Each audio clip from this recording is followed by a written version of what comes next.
for I think it's getting Victoria. ready. It sorted itself out. Right. Preparing to Zoom, it says. Sorry, to prepping. So are we actually on the... I think we're live. I'll Freda. just let me look at this, make sure it's all working, because I can reference it on here now. If it's really Gender Nebulous. There we are. I send you the link, you can... You've got it. Oh, have you got it? Just let me turn it down, because I'll be here myself, won't I?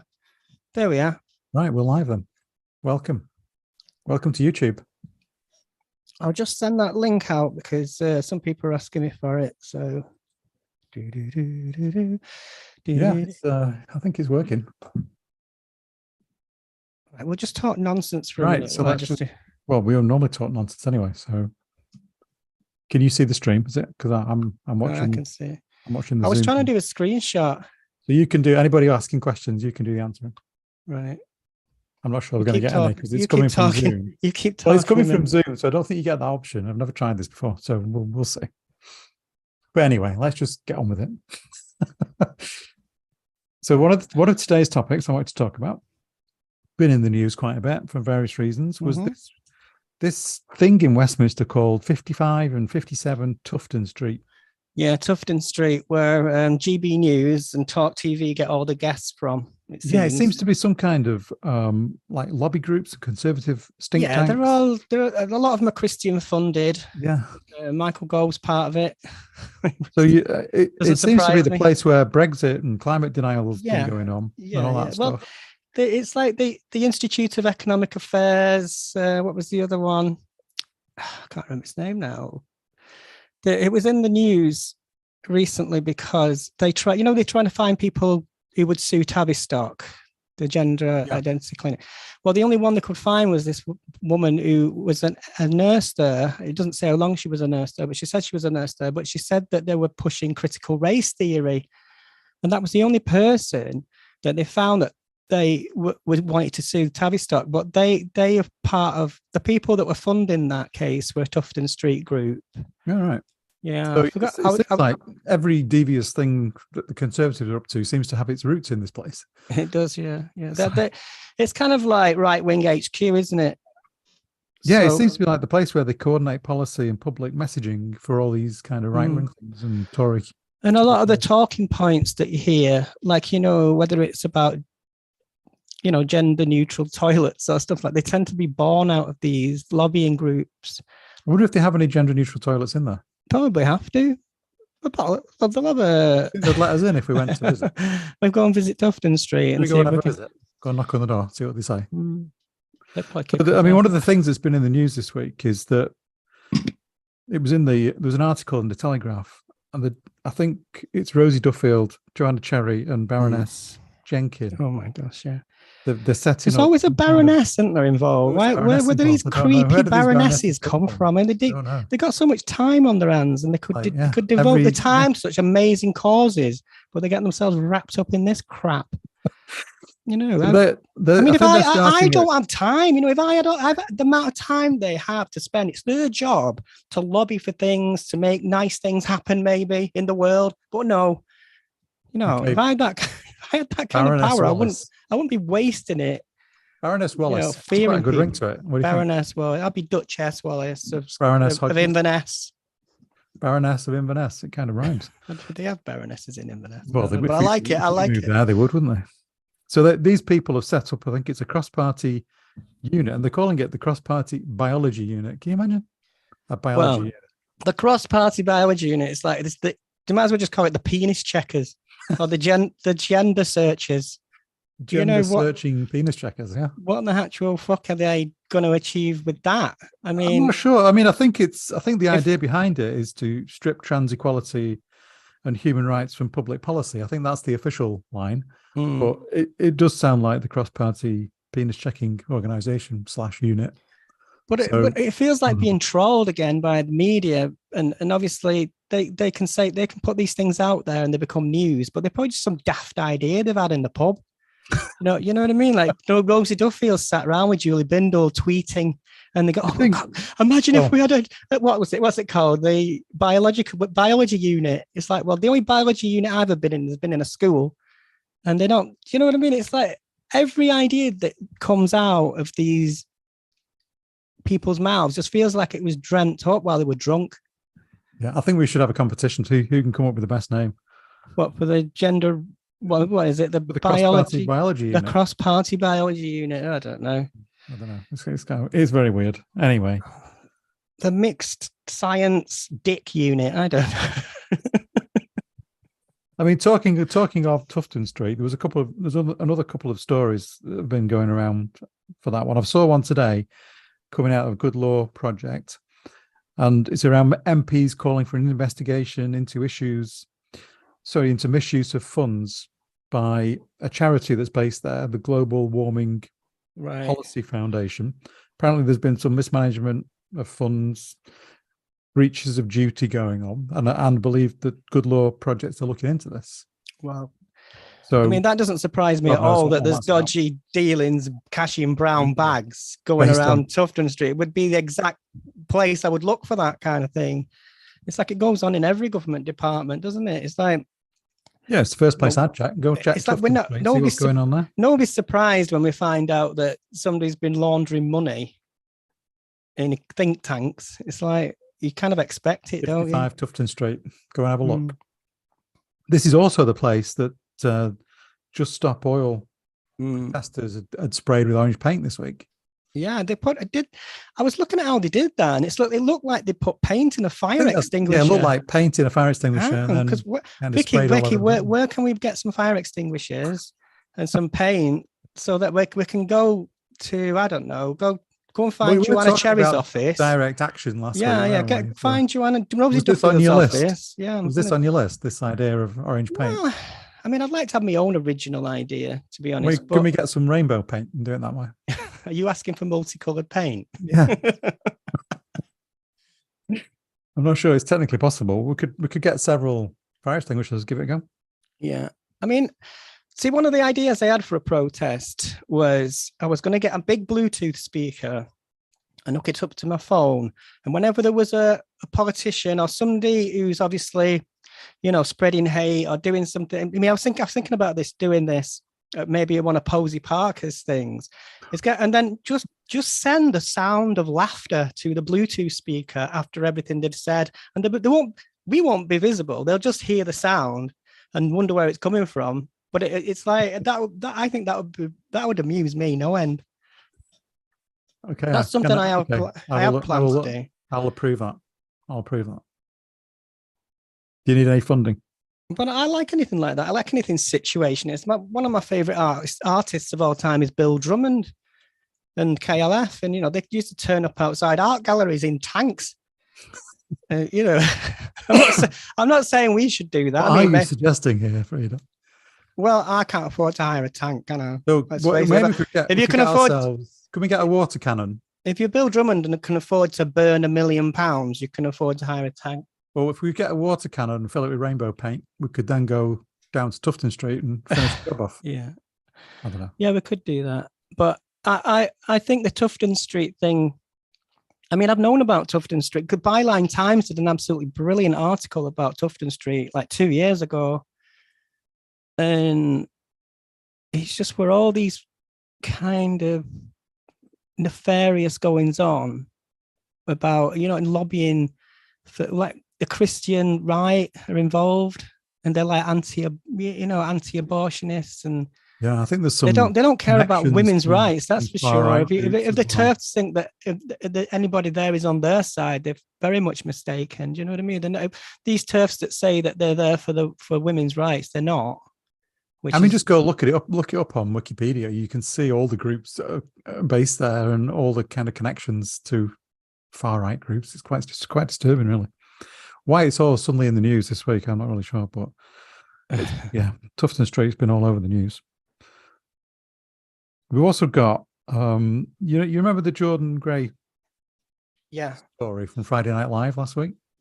Yeah, of course I do. I'll never forget the exposure of the tiny penis across my television set while my mum's watching it with me. So Jordan has been, there's been calls to arrest this trans woman for flashing their penis. So I was just kind of thinking, Channel 4, there's been so many shows on there where naked stuff's involved. Naked Attraction. And there's something I saw last night called My Massive Cock. Yeah. Your Massive Cock was on. What? No, My Massive. The show's called My Massive Cock. And you showed your massive cock. What?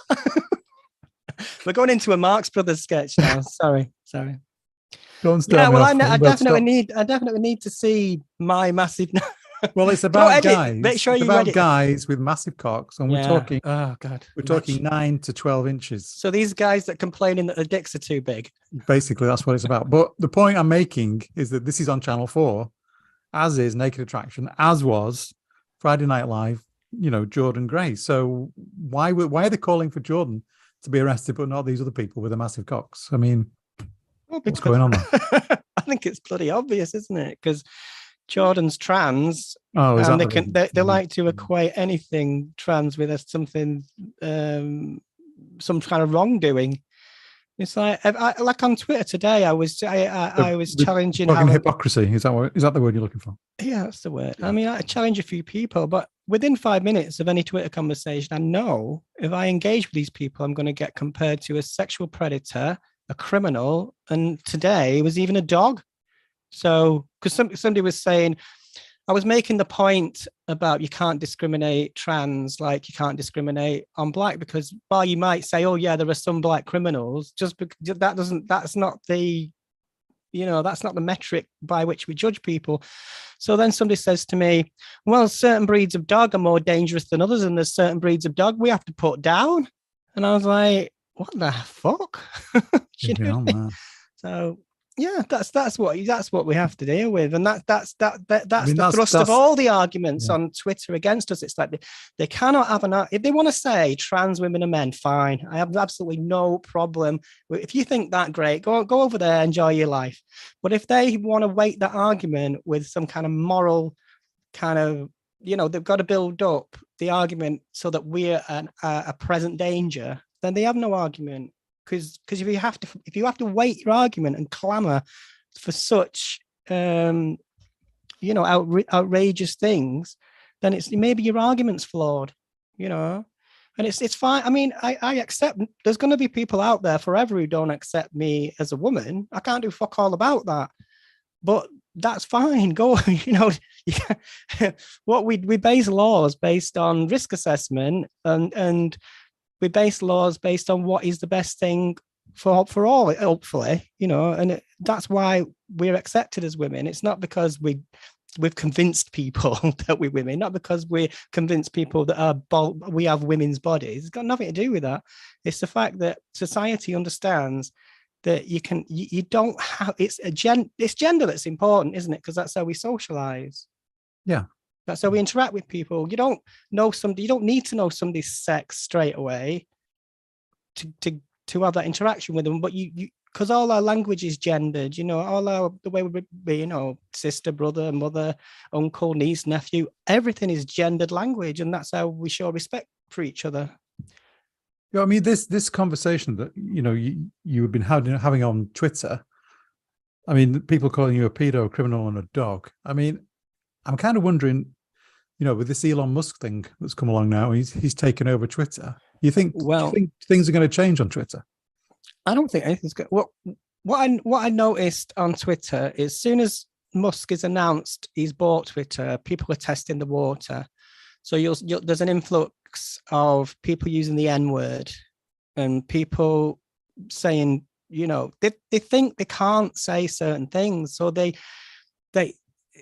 it's like this really childish babiness crying because, oh my God, I can say what I want now. You could always say what you wanted. I don't think there's anything on Twitter that hasn't been leveled at me in some way.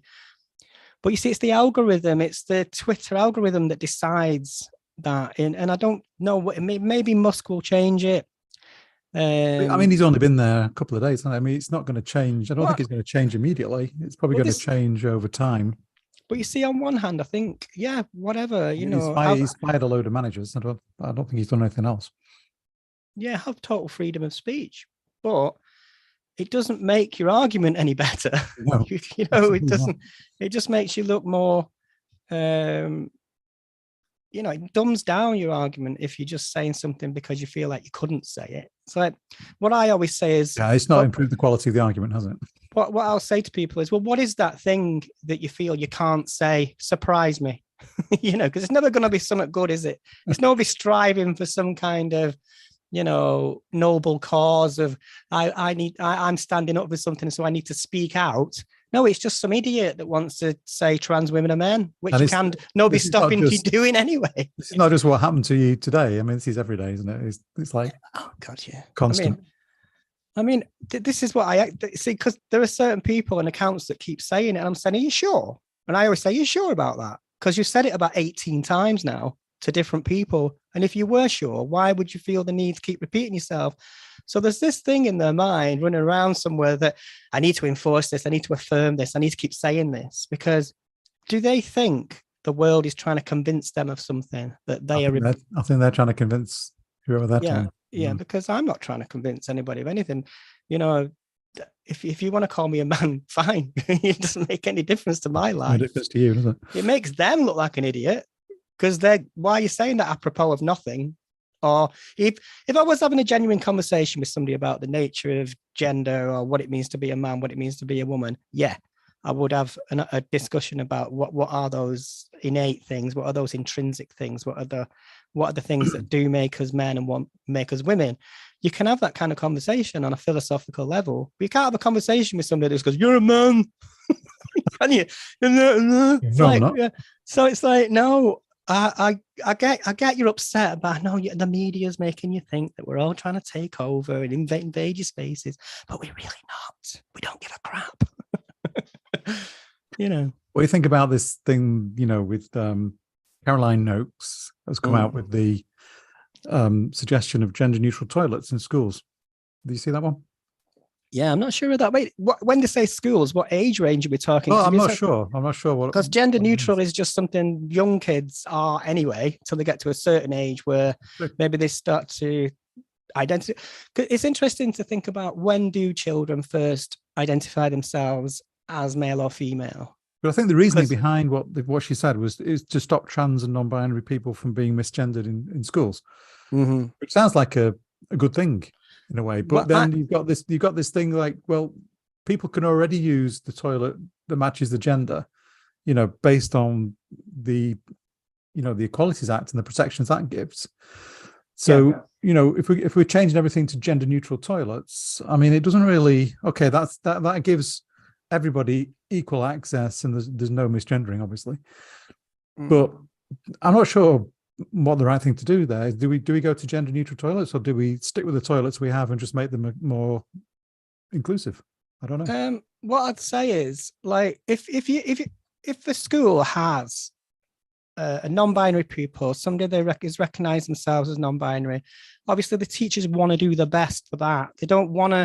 They should be saying, okay, we understand if you're trans, non-binary, whatever it is they're expressing, we'll make the necessary adjustments. And it doesn't mean, I can't imagine it being an issue, really, because why not just use the girls' toilet? What? Because if you're going to start saying, right, children should need gender neutral, then at what point does that go into the adult world and saying, right, there's a separate toilet now for trans people and non-binary people? Well, this is the danger. If they start introducing, you know, gender neutral toilets, the next thing you say, okay, you're trans, you have to use that gender neutral toilet. You can't use these other toilets. That's the danger with some of this stuff, in my view. You know, I think I'd much prefer to keep male-female toilets and allow people to use them as they wish. But then, how do you accommodate someone who's non-binary? You know, that's the problem. People get really hung up on this toilets thing, and it really isn't. It isn't a deal. It's like, because I sometimes, because I've been involved in the arguments on Twitter and things like that. Sometimes when I'm out in public, say I'm out with my mum, and we go to the toilet, I have it in the back of my mind, oh my God, what if somebody clocks me as trans and they might have a problem? All trans people are thinking that. It's like, we're not invading anybody's space. We're more aware of how we use spaces than most people. So the last thing I would ever want to do is make somebody feel uncomfortable. Do you know what I mean? I don't want anybody to feel uncomfortable in my presence. That should be your starting point. Yeah, and me being trans isn't the thing that's going to make somebody feel uncomfortable. If I was drunk in a toilet, if I was Larry, I was being an arsehole, yeah. But the trans bit isn't the important bit. Exactly. And it's like people can marginalize us and say, oh, you shouldn't be allowed in ladies' toilets because you've got a penis. I mean, what are you doing when you go in the toilet? All you're doing is using it. Exactly. What do they think we're doing in there? You're not having a party in there, or holding a barbecue or anything. Like when I was out last night, I went to the toilet with the ladies, and we just sat on the sink and did our makeup. And it's like they talk shit for a bit and have a moan. One of them had a cry. It's a bit of a non-issue story, but I just wanted to kind of mention that one because it's. I think I It's neither. It's just a bit of a weird one. But it's like the kind of places I go out tend to be non-gendered spaces anyway, because they're like queer spaces. And that place we went to the other weekend that had gender-neutral toilets. Yeah, it actually caused a problem because there was massive queues. There was 2 toilets with doors, and that was the only thing that was. Well, the one time there, it was so busy that people were going to the pub next door to the toilet because the gender neutrals were just it's just one cubicle, isn't it? It's 2 cubicles, so you only got 2 toilets. Yeah. Whereas if you had proper toilets, you'd probably have 3 or 4 cubicles in each. If you're bursting for a whiz, you need to wee. You're not thinking about what. You've got to go. You've got to go. Right. When a girl's got to go, a girl's got to go. Which moves us swiftly on to Posey Parker. Oh, God, do we have to? Well, she's in the USA, isn't she? It's not going well for Posey. It's not going well at all. What? How many times do you have to turn up somewhere and get told to fuck off before you actually listen to what people are telling you? I think she went, the latest location was Portland, Oregon. And I think there was some students demonstrating against her being there, which turned into a shaving foam pie throwing competition. Yeah. Oh, gosh, yeah. And there was a little song that was developed by one of the recipients of the pie. I thought that was the same incident, like the same place where the college kids were telling her to turf off her turf or whatever it was. But then this girl, I wouldn't attack anybody. I think I'm not throwing things at people is not a good look. No. But the song, what was it? What is it you do to us? Yeah. Your violence is gratuitous. Us people love the uterus. What I can't remember what the last time, but I thought she was great. Yeah, it was a great song, actually. I thought it was like, I'm gonna play it at the end of the podcast. It's so good. I've added some backing music to it. How far down a rabbit hole do you have to be to define yourself by your uterus? I mean, if I had a uterus, I wouldn't do it. You know what I mean? If I got boob implants, I'd define myself as a boobed person. You know what I mean? You're going to make a song about your boobs. Yeah, well, people write songs about boobs all the time, don't they? But, well, I don't think it's going to be a Christmas #1, but I will put it at the end of the podcast. Us people love the uterus. Might put a beat to it. I put a nice tune to it. I think I ended up feeling sorry for her. I thought, I feel sorry for her. I mean, it's not nice to be pied, obviously. No, not just that, but she's wasting her time, isn't she? And she's a good singer. Well, we'll see what happens. See what happens. She might get a Christmas #1. Oh, she might get a record deal because Kanye West tends to prefer these kind of right-wing views now, doesn't he? Oh, that'll be the next thing. Kanye West will come out and his status will be trans women and men. That's the next thing that's going to happen. That's a prediction there. Yeah. Okay. Well, I'll mark that down as a Freda prediction. So, what about the World Cup? Oh, yeah. James not so clever. James not so cleverly has been making not so clever comments about. Yeah, James Cleverly MP has been coming out with some comments about how LGBTQ people should be. What he said was you should be flex and compromise, whatever that means. Yeah, I think he's trying to say you should be flexible and compromise with the Qatar government about your identity or your sexuality. So what it sounds to me like what alliance say. It's like, be gay, just don't be visible. Yeah. So what he's really saying is just don't be too Don't draw LGBT attention to in you. public. Don't draw attention to the fact that you're. And of course, the right, the Conservative Party prefer that version of gay. Yeah. So they reject the queerness. What I'm thinking is somebody who's visibly trans. How do they not be visibly trans when they're in Qatar at the World Cup? Exactly. You can't. How do you do that? But it's like a bag over your head or something. Wear more makeup. Wear more makeup. See, sometimes I don't mind sometimes. I know it sounds a bit weird, but I don't care about passing. And like, I don't think about, I mean, obviously when I go out on a night out, I'll doll myself up a bit and put my woman face on. But I'll do that because, that's just what you do on a night out. But when I'm out, like, imagine, I'm not going to go to the World Cup. No. But if I was in that environment, I'd be shitting myself. I don't think anybody, I don't know anybody who's going to go. I don't think there's going to be much. Too dangerous. There's not going to be much joy around this World Cup, even if England do well, which I don't think they will. But it's a strange World Cup anyway, because it's going to be red hot over there, But I think the highlight for me, the sporting highlight of the year, was the ladies' Euro thing. That was amazing. I mean, for women to have that kind of, sporting platform now is just amazing, and it's a joy to watch because you can see that they've worked hard for it. They're not paid very much in comparison to the men, and they're doing it for the love of it. That a lot of those girls are part-time jobs. I think they've gone professional now. Well, no, but a lot of the girls in the lower leagues. They won't be fully professional. And, no. And it's great that. Anyway, I've gone off on a bit of a tangent there about sport, but you see what the argument around trans and sport misses that. It misses that idea that sport isn't just about being stronger. It's not just about being the best person, singular. It's about that idea of striving and overcoming obstacles, about, working hard and achieving a goal. And I think we like sporting people because we can, it's like a metaphor for all our struggles, isn't it? Like just go into the shop for a bottle of milk. It's overcoming the impossible. Yeah, it's like sometimes you wake up and think, bloody hell, I can't even be bothered to put my pants on. But you think, oh God, well, if we had the will of, what's she called, Troon, the England player, I could do it.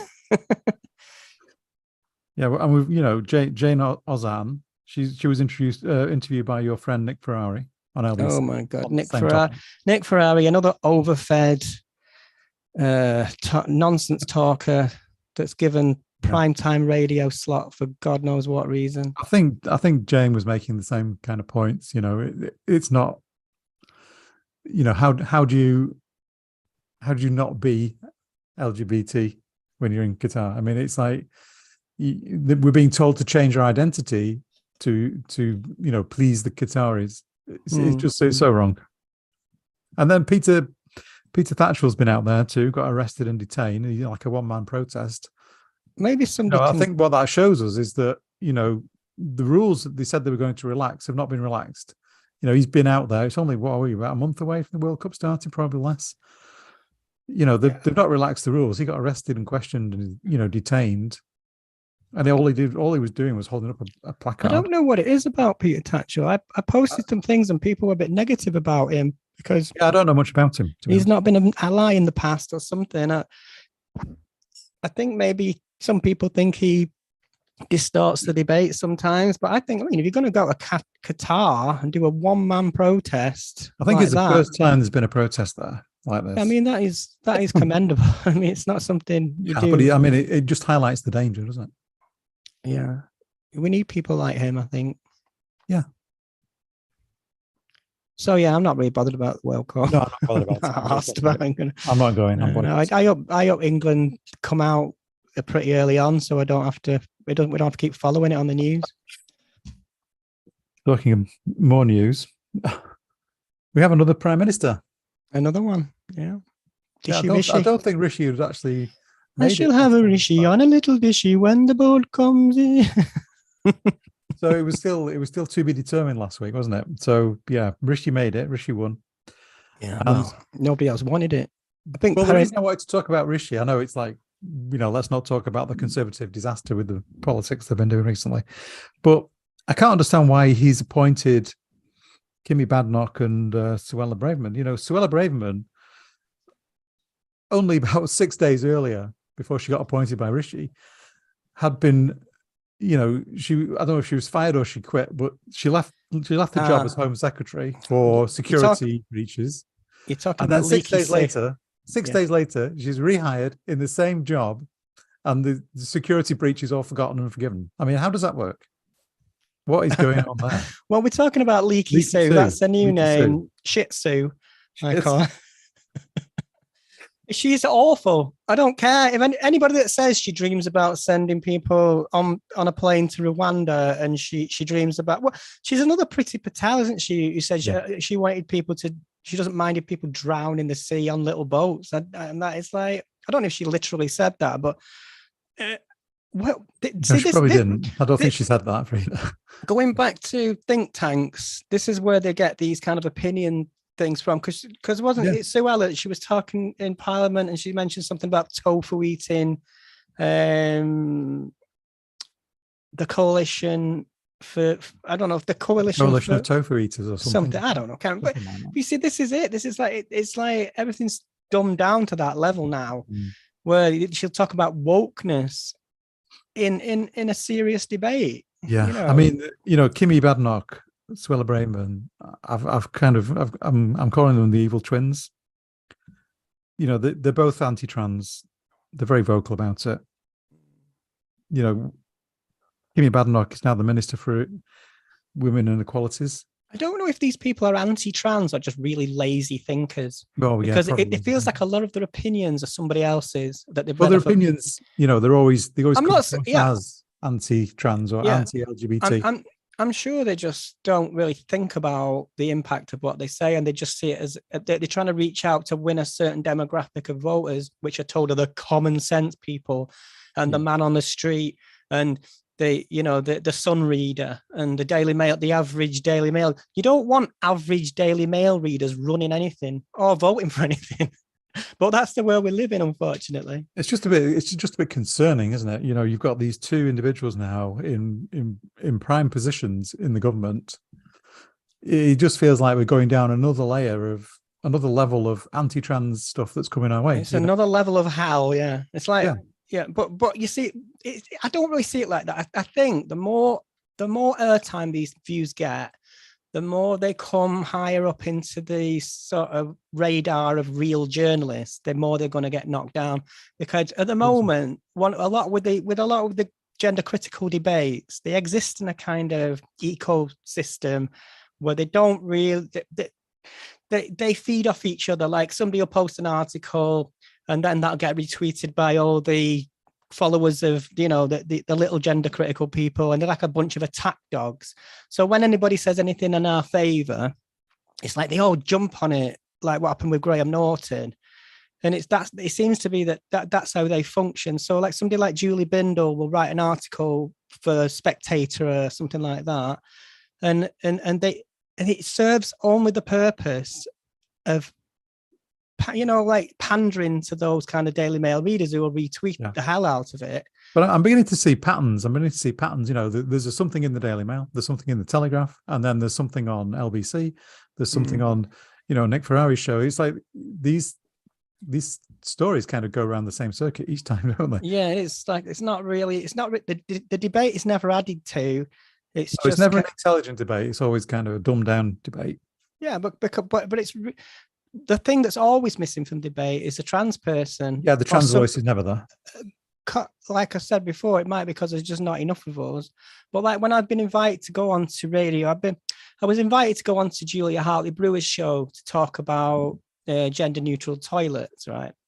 So when they sent me the premise, I said maybe I could talk about that. But the other guest was Helen Joyce, and I don't really want to be in a conversation with somebody that wishes I didn't exist.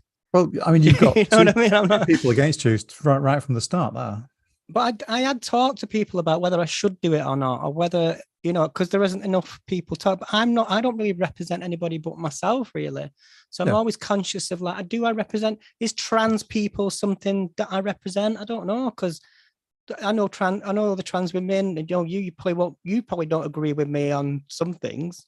But Well, this is the thing. We don't all think the same way, do we? There's trans people of all different political backgrounds. We don't I think we share the same media landscape. So we've all been called paedophiles, we've all been called sexual predators, we've all been called criminals by the same people. So we recognize that.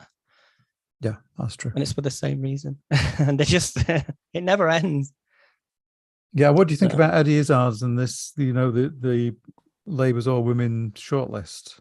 Well, there was no all women shortlist, was there? Well, I think they're actually getting rid of it, and I think Eddie has said herself that that's not something they asked for. They didn't want to be on that list. Well, see, I've not really followed this story apart from being interested in it from a trans point of view. So I don't know what Eddie's policies are. I watched the campaign video and things like that, but I honestly haven't. But I think that the thing that Rosie Duffield has been in the papers saying, I'm not going to call Eddie she. It's like, well, Eddie Izzard doesn't care what you call her, Rosie, and nobody's making you do that. But by making that statement, that's just a signal that she's an intolerant person. If she can't accept that, if she can't just understand that trans people exist, what other things has she got a problem with? That's what I would ask. And people recognize, when people look at Eddie Izzard, they don't go, oh, pervert. They go, oh, he's that lovely guy off the telly who does loads of work for charity and it seems like a really nice person who's brave and who only seems to give positivity to the world. That's what most people see. It's only recently that Eddie has, come out and said that they identify as female. This is why I slip up as well. I did call Eddie he, I do. And it's not a problem. It's just something we all navigate. So but when people are deliberately saying, "Oh, you're a man," it's like there's no debate. And if Rosie Duffield wants to argue with Eddie Izzard on her policies, great. Let's have that argument. Yeah, let's hear the policies. I want to hear the policies. But the Daily Mail's not interested in that argument. Jeremy Vine's not interested in that argument because it's complicated, and you have to think about it. But Eddie's being, hounded in the press around being on this shortlist, and yet it's not something that she wants to be on. So it's like, you're being hounded for something you didn't even ask for, didn't want. It's really... What another thing that's interesting about this Eddie Izzard thing is there's people saying, well, what about the other candidates? There's a black candidate, there's an ethnic man. And they're saying, well, so suddenly you're not a racist because you've decided to become a transphobe. It's like, they wouldn't be mentioning that, would they, if Eddie Izzard wasn't part of that debate? So it's so when somebody like Eddie Izzard comes to the fore, it lifts high tide lifts all boats. So if we can celebrate someone like Eddie Izzard and say, bloody hell, good for you, that makes everybody's life better. If we start saying you're a man, you shouldn't be doing that, you shouldn't be going in women's toilets because you're a pervert, that makes everybody a bit of an idiot. I nearly said the C word there. But it makes everybody daft. These arguments dumb everybody down. Yeah. Anyway, I'm getting a bit ranty there. Sorry. A bit ranty there. My Carlsberg's kicking in. Don't judge. No, I never judge. Not you. I'm just looking at the chat. No, I was just looking at our YouTube chat list there because he had some comments. And I've got to say hello to my friend Roger if he's still listening. Hi, Roger. Was Roger the one that was going to come on and talk to us? No, that was. I can't remember. No, it wasn't Roger. Roger's. We have talk radio in common. Me and Roger. We used to listen to Ian Lee and Daryl Morris. Daryl Morris escaped to Times Radio, thank Christ.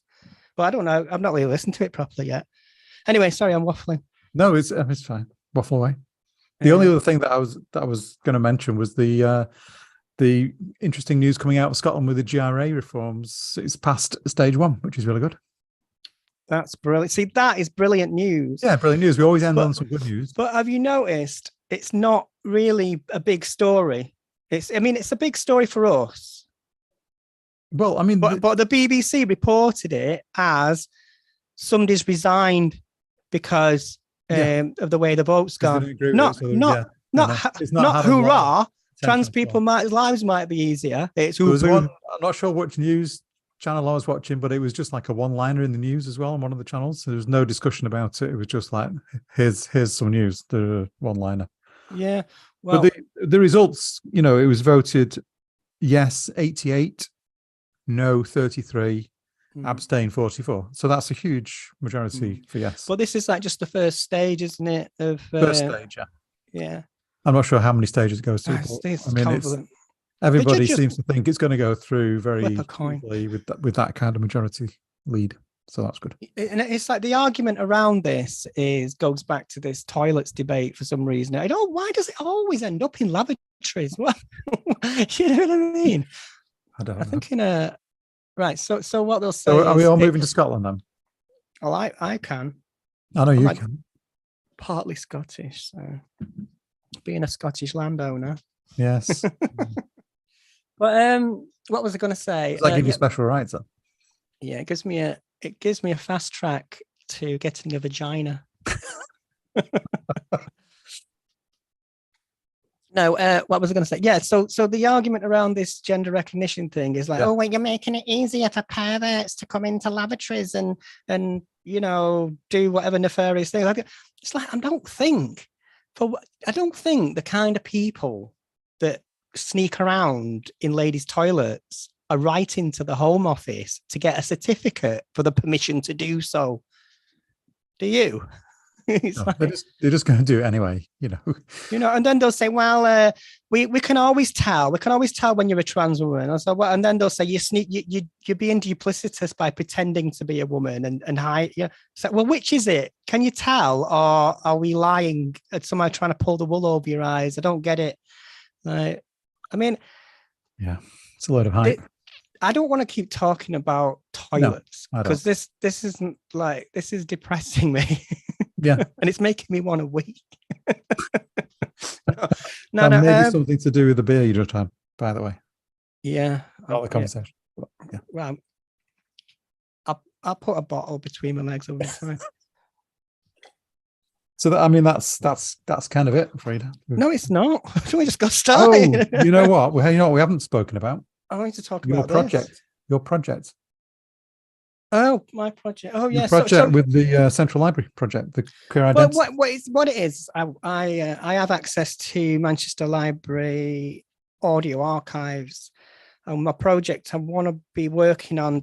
Well, I'm adding to it soon. Is about queer lives and anything on the gay spectrum, and talking to people and interviewing them about how they feel about being gay or bisexual, lesbian, non-binary, trans. All points in between in this time, the era that we live in. So sometimes when I've been having arguments with gender critical people, I'll ask them, is it okay if you talk to me about how you feel, about why you feel this way, how you came across these views, what made you think that way? And sometimes they think I'm trying to set them up. They think I'm trying to put,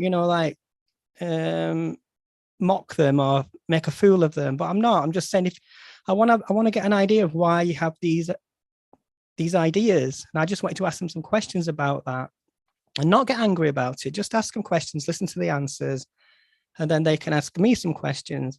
So that it's taken me a while to find people that do actually want to have that conversation, but 2 people came forward and said they do want to do it.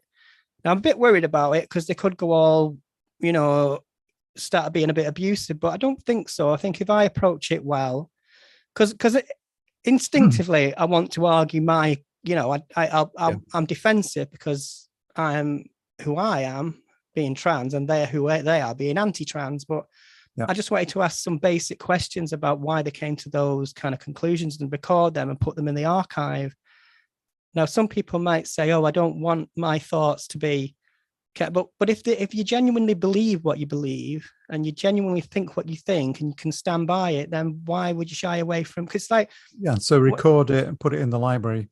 And I did the thing with the Twitter conversations where I've saved a lot. A lot of the times when I'm talking to people on Twitter, gender criticals, I'm saving the conversation because I'll transcribe it as a kind of snapshot of the argument, and I will tell them if I do that. But sometimes if I tell them I'm doing it, that's when they kind of shut up. Yeah, but as long as you're telling them that you're doing it and you've got their agreement to do the recordings. Yeah, exactly. You have to get a written affidavit. Is that how you say it? You have to have a legal document to sign off what you say. Yeah, and because in the future it could, it could be used against them, couldn't it? So I mean, once you've recorded it, I mean, they get a copy, you get a copy, and it's submitted into the library. Mm-hmm. Yeah. And then what happens to it? Then it just stays in the archives. Well, at the moment, if you go into Manchester Central Library, there are screens up. Like little TV screens, and you can put some headphones on and you can listen to voices of people from the gay community, the LGBTQ plus community, just talking about their view. And some of the views are negative, and some of the older gay people are negative, and some of the, it's like, so it's really interesting to listen to. So that's what I'm doing, and hopefully put it together with my own personal writing as well, my spoken word stuff.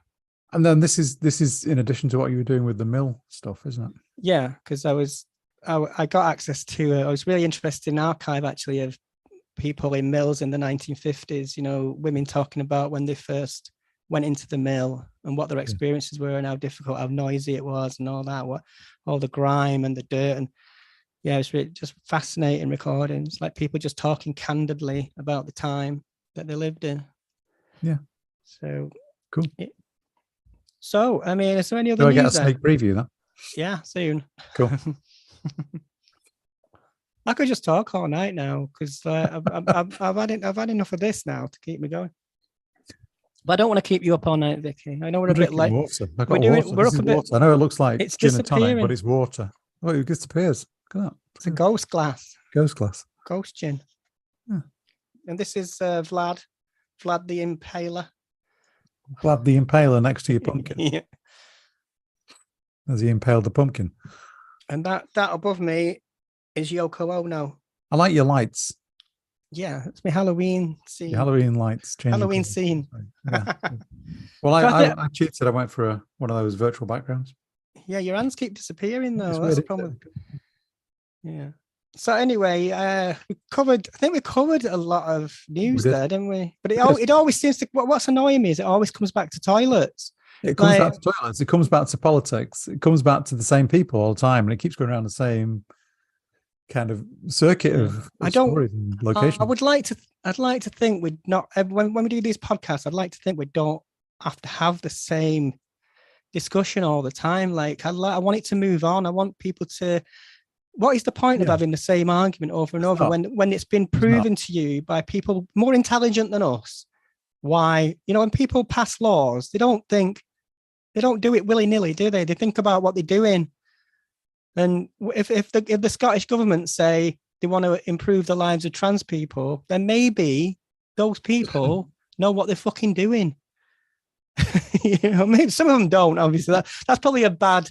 Because there's some terrible people in government in there, but they've got a huge majority who've said, this is a good thing to do. Let's simplify it, make it easier. So that's hopeful because we know that the majority of people are on our side. I always like to finish on it kind of shows you, when you go outside the country of England where all this transphobia is going on, you do see like sensible stuff going on too. I think it's to do with Wales, Scotland, for example. Yeah, a lot of it's to do with how our media's run. I mean, I like to say, like when we do these, because we cover quite a lot of heavy topics. It's that Tufton Street. I like to say, be a bit positive to what finish on something positive because if you're trans and out there and you're on social media, it's fucking awful. And sometimes when I wake up and I pick up my phone, I know if I look at Twitter, there's going to be some everybody leveling some abuse at me. So, but that's not healthy, is it? To be in constant fear of picking up your phone. So yeah, we've got to remember that most people aren't like that. Because when I go out to work, when I go and live my life, Yeah. the only time I've had any problems is sometimes like little shits on the bus. Yeah, but you get that anyway. You know, like it's the same. It's like the same people that point at goths. Yeah, it's like that's a level they're working on. So some people will just point out anything that looks different, won't they? Or if you don't fit in. I mean, most of this nasty stuff we've been talking about today, it's all online. It's all, you know, some of it's with politicians, but in our real lives, we don't. I'm always like careful about some of the topics we cover. I want to keep it a bit light because it is tough, like reading all this negative stuff all the time. But I've got to that point now where I'm a bit immune. I've sort of built up not immune, but the arguments, you've seen it all. You've seen it many times. I've had the arguments so many times I could just copy and paste the same comment to 10 different people. that's not a discussion, is it? Another piece of good news is coming up in November the 14th. There's the Trans in the City event, which is a gathering of I think at least 600 people going. Fantastic. It's going to be an all-day event followed by, you know, a gala and an awards ceremony. So yeah, I'm really looking forward to that. Lots of people going.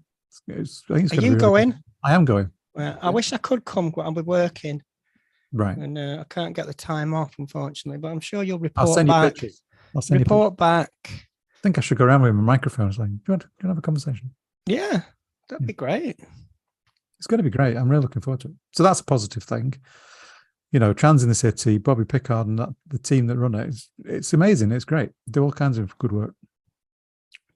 Right. Well, I think so on that, we're going to wrap it up. On that positive note.